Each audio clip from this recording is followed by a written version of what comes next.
আর রাধার বউ হতে পারে না, বন্ধু আর কি। হ্যাঁ, কৃষ্ণকে উদ্দেশ্য করে সইকে বলতেছে, সই কেমনে ধরিব হিয়া মহাকাব্য কিন্তু মেঘনাদ বক্তব্য। প্রথম সার্থক 9টি স্বর্গ আছে। স্বর্গ মানে ভাগ, অধ্যায় বা বিভাজন বলা হয়। তো মূলত বাংলা সাহিত্যের নারীবাদী লেখক নারীদের মুক্তির জন্য তিনি চেষ্টা করে গেছেন। খুব বেশি শিক্ষিত ছিলেন না কিন্তু। প্রথমে ভাইয়ের কাছে, পরে বিয়ের পরে স্বামীর কাছে লেখাপড়া শিখেছিলেন। ওইটুকু ভরসা করে তিনি গ্রন্থ লিখেছিলেন কৃষ্ণকুমারী, শর্মিষ্ঠা, সধবার একাদশী, নীল দর্পণ। আমরা উত্তরটা আগে নিয়ে নিচ্ছি, কি হয় দেখি একটু।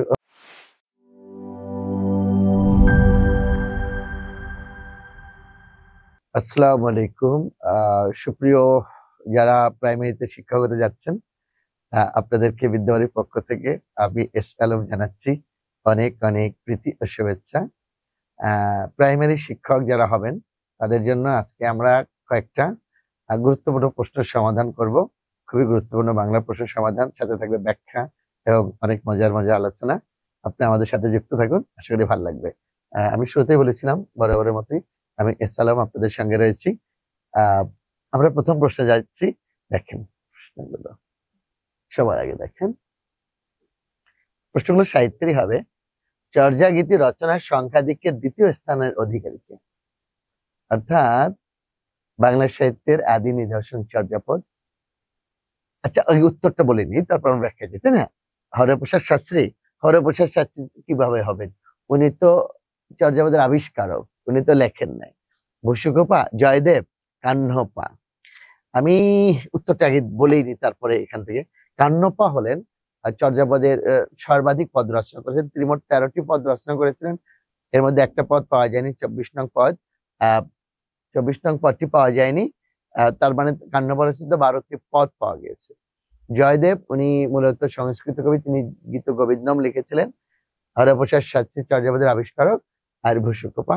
এবার আমি কয়েকটা কথা বলবো। 1882 খ্রিস্টাব্দে রাজেন্দ্রলাল মিত্র সর্বপ্রথম নেপালে বৌদ্ধতান্ত্রিক ধর্মমতের কথা প্রকাশ করেন। তাতে উদ্বুদ্ধ হয়ে 1907 সালে মহামহোপাধ্যায় হরপ্রসাদ শাস্ত্রী মহাশয় নেপালের রাজদরবারে যান। তিনি নেপালের রয়্যাল লাইব্রেরি থেকে ডাককরণব, সরহপার দোহা, কৃষ্ণাচার্য এবং চর্যাপদ আবিষ্কার করেন।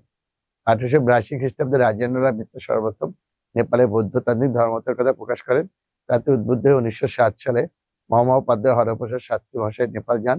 তিনি নেপালের রয়্যাল লাইব্রেরি থেকে ডাককরণব, সরহপার দোহা, কৃষ্ণাচার্য এবং চর্যাপদ আবিষ্কার করেন।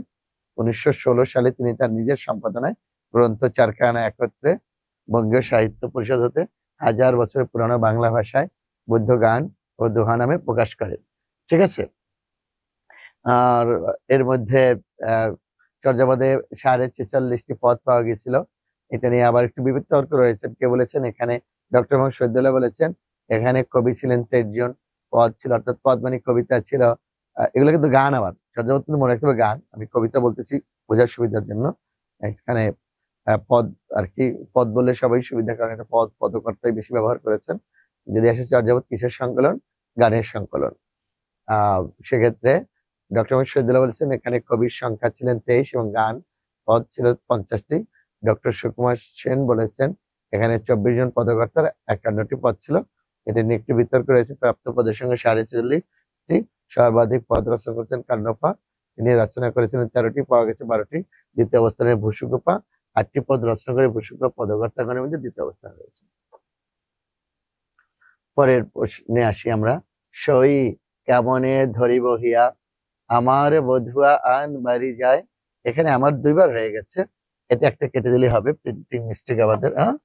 আমারই বধুয়া আর কি, আমার বধুয়া আন বাড়ি যায় আমার আঙ্গিনা দিয়া। এটা এগুলো সব বিভিন্ন পরীক্ষা আসা, যেহেতু এগুলো খুব গুরুত্বপূর্ণ আর কি। আচ্ছা, একটা কথা বলি, এই প্রশ্নটা বিসিএস আসছিল, এই জন্য তোমাদের জন্য খুব গুরুত্বপূর্ণ ভাইয়া। বধূ কোন লিঙ্গ বলতে পারো? বধূ কোন লিঙ্গ? বধূ কোন লিঙ্গ বলো তো? বধূ উভয় লিঙ্গ। বধূ উভয় লিঙ্গ। এটা ছেলে বন্ধু হতে পারে, মেয়ে বন্ধু হতে পারে। বধূ মানে বন্ধু।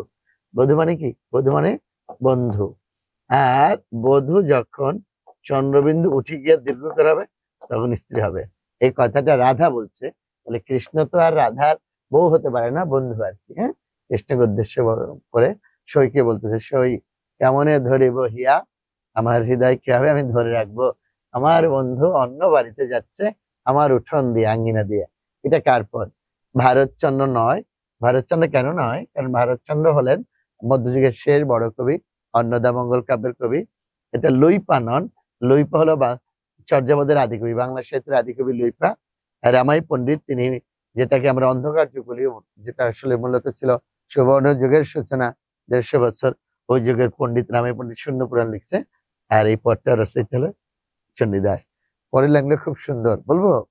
সই কেমনে ধরিব হিয়া, আমারি বধুয়া আন বাড়ি যায়, আমারি আঙ্গিনা দিয়া, সে বধূ কালিয়া না চাহি ফিরিয়া, এমতি করিল কে।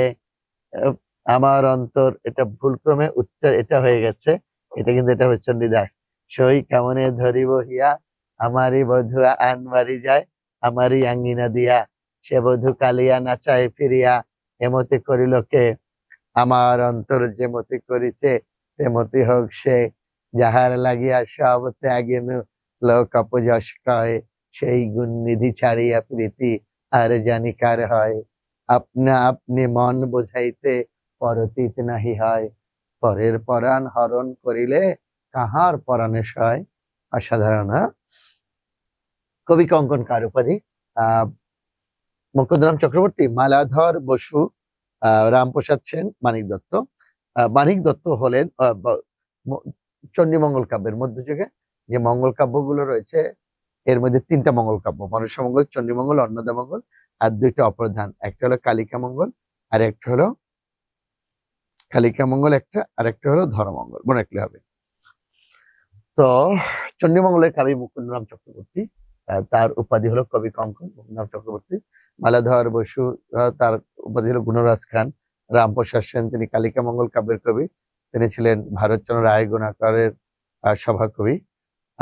সরি, তিনি ছিলেন নদিয়া রাজা কৃষ্ণচন্দ্রের সভাকবি, যে যার ওখানে ভারতচন্দ্র রায় গুণাকর ওই সভাকবি ছিলেন। মানিক দত্ত ছিলেন মনসামঙ্গল কাব্যের, সরি, চণ্ডীমঙ্গল কাব্যের আদিকবি। এবার আসি আমরা মুকুন্দরাম চক্রবর্তী নিয়ে। মুকুন্দরাম চক্রবর্তী ছিলেন, তাহলে মুকুন্দরাম চক্রবর্তীর উপাধি কবি কঙ্কন।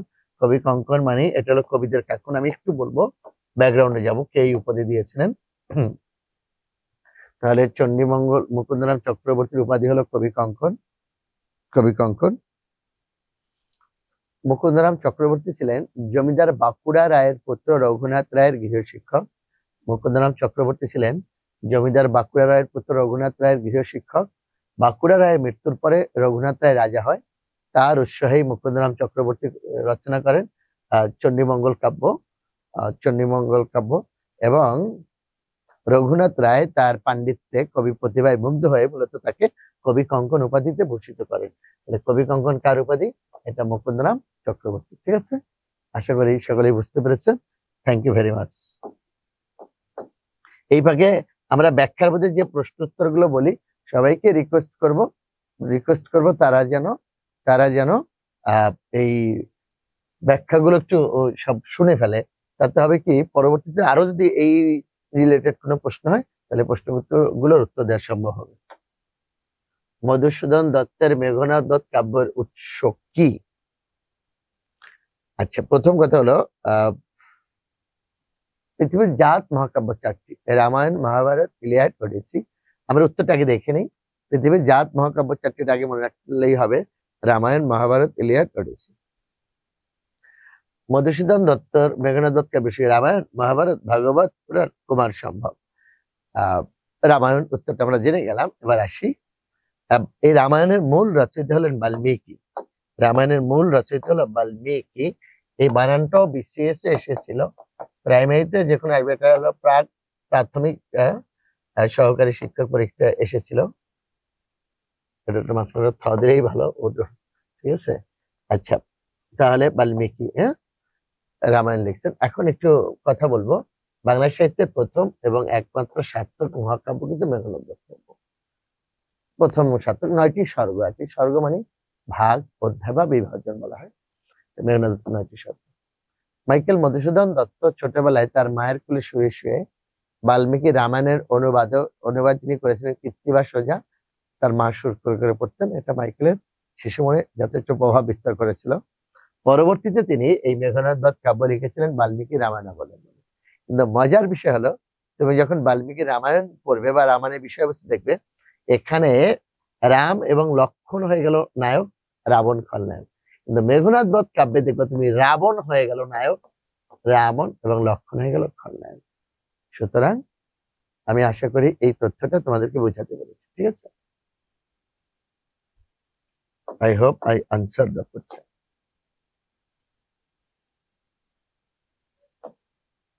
বাংলা সাহিত্যে কে পল্লী কবি নামে খ্যাত? যিনি শহরকে নিয়ে লিখেন বা নগরকে নিয়ে লিখেন তিনি নাগরিক কবি। আচ্ছা, এখানে দেখি জীবনানন্দ দাশ, সুফিয়া কামাল, জাহানারা, আরজু, জসীমউদ্দিন। আমরা আগে উত্তরটা দেখে নিই, জসীমউদ্দিন, ঠিক আছে? এবারে আমরা একটু ব্যাখ্যা আসি। যিনি পল্লীকে নিয়ে লিখবেন তিনি পল্লী কবি, আর যিনি নগরকে নিয়ে লিখেন তিনি নাগরিক কবি। বাংলা সাহিত্যে তিনজন পল্লী কবি হলেন জসীমউদ্দিন, কুমুদ রঞ্জন মল্লিক এবং বন্দে আলী মিয়া, পল্লী কবি। এটা গেল পল্লী। আর বাংলা সাহিত্যের তিনজন নাগরিক কবি, সবার আগে বাংলা সাহিত্যের প্রথম নাগরিক কবি ভারতচন্দ্র রায়গুণাকর। কবি সমর সেনকেও নাগরিক বলা হয়, তবে বাংলা সাহিত্যের নাগরিক কবি হিসাবে সর্বাধিক খ্যাতি লাভ করেছেন শামসুর রহমান। তাহলে যারা নগরকে নিয়েছেন তারা নাগরিক। আর তাহলে ওই কথাটা একটু মনে রাখলেই হবে, প্রথম নাগরিক ভারতচন্দ্র রায়গুণাকর, প্রথম সমর সেনকে নাগরিক কবি বলা হয়। আর নাগরিক কবি সর্বাধিক পরিচিতি লাভ করেছেন কবি শামসুর রহমান। ঠিক বাংলাদেশের তিনজন পল্লী কবির নাম বলেছি, এর মধ্যে বাকি দুজন থাকলে কিন্তু একসাথে হয়ে যেত। এক প্রশ্ন থাকে না, একাধিক অপশন উত্তর। তাহলে কে কে? জসীমউদ্দিন, কুমুদ রঞ্জন মল্লিক এবং বন্দে আলী মিয়া। আশা করি ক্লিয়ার হয়ে গেছে, তাই না? এটা থ্যাংক ইউ ভেরি মাচ। আমরা পরের প্রশ্নে যাচ্ছি। বাংলা সাহিত্যে প্রথম নারীবাদী লেখিকা কে? সুফিয়া কামাল, বেগম রোকেয়া সাখাওয়াত হোসেন, কুসুম কুমারী দেবী, সুলতানা কামাল। সুফিয়া কামাল নিঃসন্দেহে একজন আধুনিক নারী কবি। তার বিখ্যাত, তাকে জননী সাহসিক উপাধি দেওয়া হয়েছিল। কুসুম কুমারী দাস মূলত, বা কুসুম কুমারী দেবী, তিনি ছিলেন তিনি জসীমউদ্দিনের কিন্তু পল্লী কবি, সরি, জীবনানন্দ দাশের মা, কিন্তু তিনি একজন কবি, কিন্তু মহিলা কবি। আর বাংলা নারী যেমন অগ্রদূত বলা হয় বেগম রোকেয়া সাখাওয়াত হোসেনকে, তিনি প্রথম মূলত বাংলা সাহিত্যের নারীবাদী লেখক। নারীদের মুক্তির জন্য তিনি চেষ্টা করে গেছেন। খুব বেশি শিক্ষিত ছিলেন না, কিন্তু প্রথমে ভাইয়ের কাছে, পরে বিয়ের পরে স্বামীর কাছে লেখাপড়া শিখেছিলেন। ওইটুকু ভরসা করে তিনি গ্রন্থ লিখেছিলেন মতিচুর, সুলতানার স্বপ্ন, পদ্মরাগ, তারপরে অবরোধবাসিনী।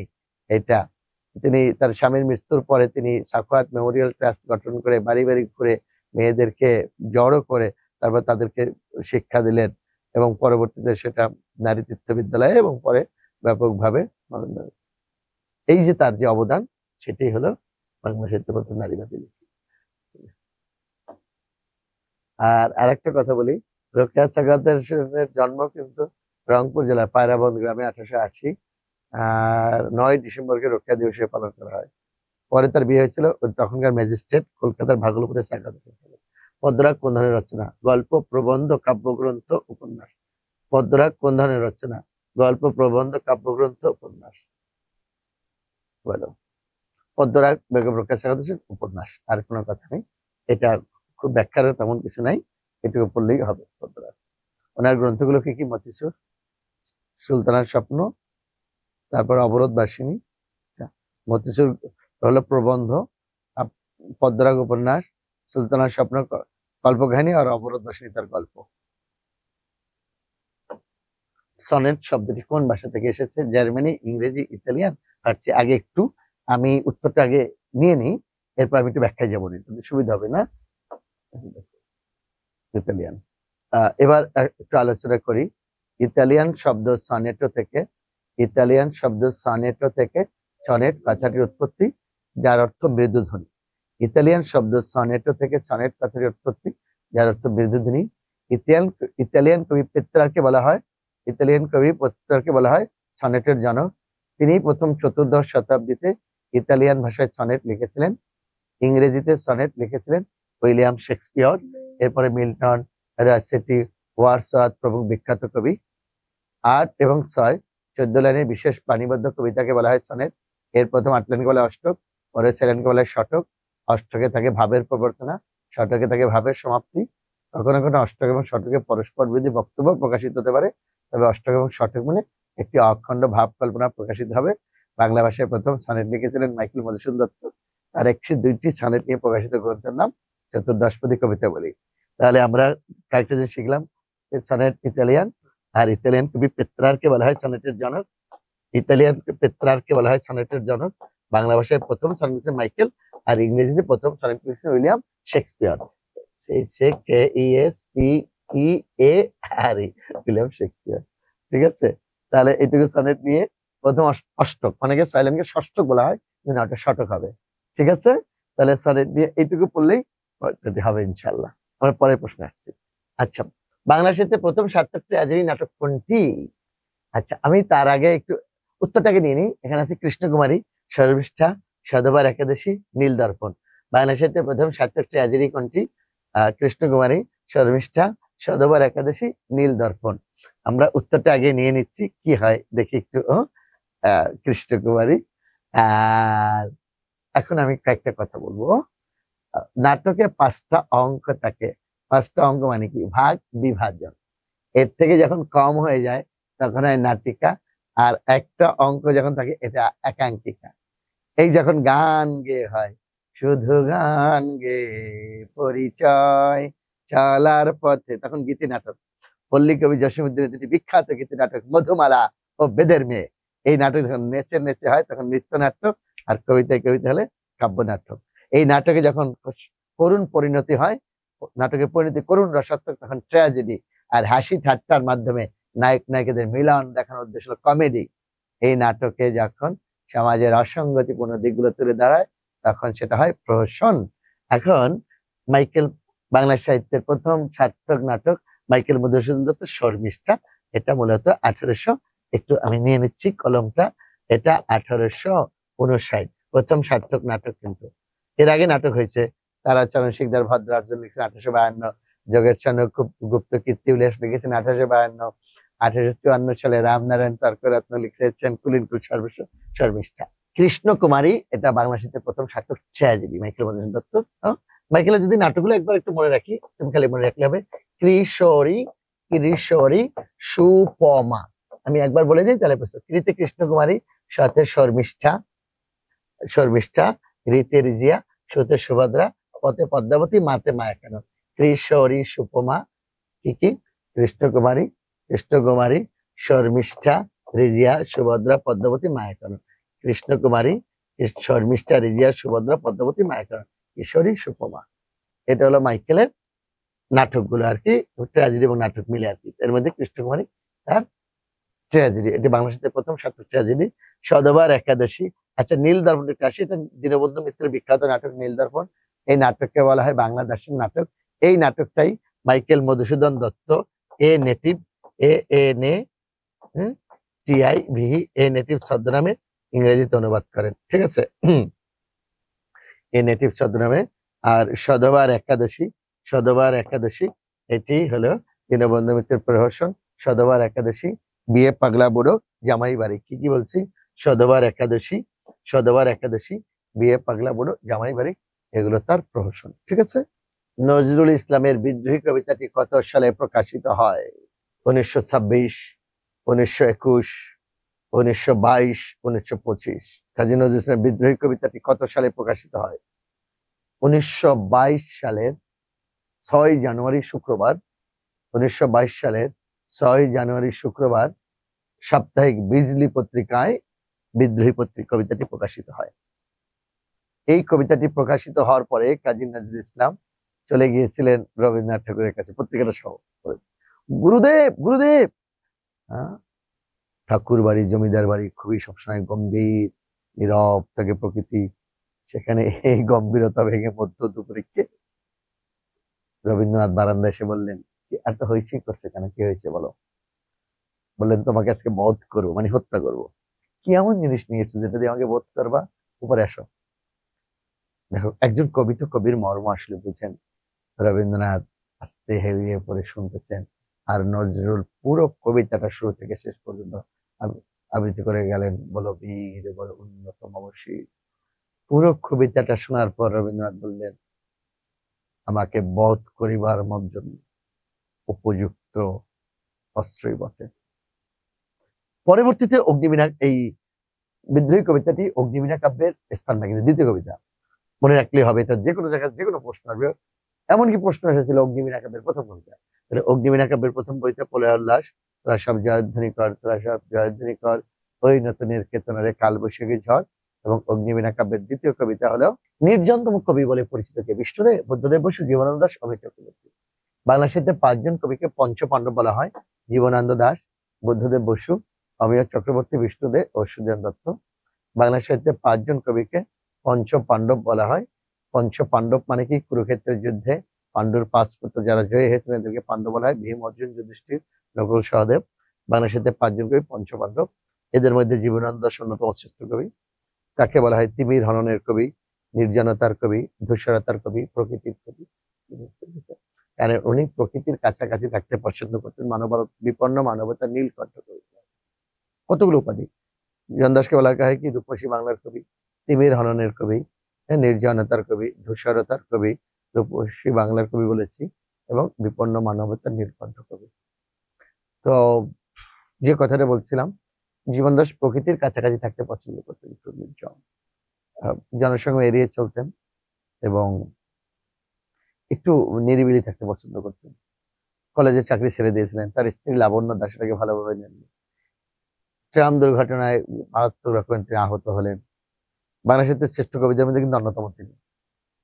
মারা গেলেন 1854 সালে, অথচ 1954 সালে, অথচ তার সর্বশেষ প্রকাশিত উপন্যাস কল্যাণী প্রকাশিত 1999 সালে। একজন লেখক কতটা প্রাসঙ্গিক হলে। তাহলে জীবন দাস বলা হয় কি? তিমির হননের কবি, নির্জনতার কবি, ধূসরতার কবি, রূপসী বাংলার কবি। আমাদের প্রাইমারি কোর্সে ভর্তি চলছে। ভর্তি তথ্য এবং যে কোনো বিষয়ে যোগাযোগ করার জন্য 019644433300 এই নাম্বারে যোগাযোগ করলেই হবে।